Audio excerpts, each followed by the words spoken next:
Hi, I'm Trish Lee, a certified mental health and career counselor. Welcome to my channel, Thrive with Trish, where we talk about all things related to mental health and personal growth. In 2020, needless to say, it has been a challenging year for many of us. The word unprecedented seems to be used again and again. With the new year just beginning, I'm sure many of you, just like myself, want to make sure we make the best out of this year. So how can we make the most out of 2021? I believe there is one thing that can make a big difference in your life this year. That one thing is hope.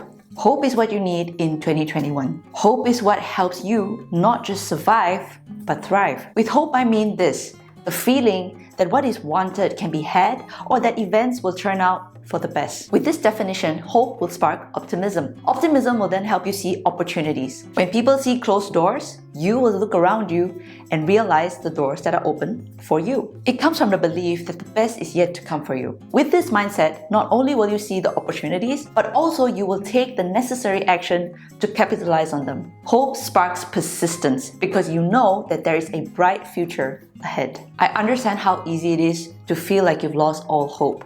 I have felt that feeling of hopelessness a couple of times throughout the year of 2020. But remember this: you are not the sum of your emotions. It is what you put into action that really matters. I choose to not give up on hope. What about you? Let's live 2021 with an abundance of hope. Let it spark optimism and persistence in your life. And remember, the best is yet to come for you. Now I'd love to hear your thoughts. How will you make the best out of 2021? Let me know in the comments below. And if you found this video helpful, do give it a thumbs up and share it with your friends. If you find it hard to have hope, you feel helpless, then do check out this video that I did on how to empower yourself in moments of helplessness. Thank you so much for watching and for your support. I look forward to seeing you in my next episode of Thrive with Trish.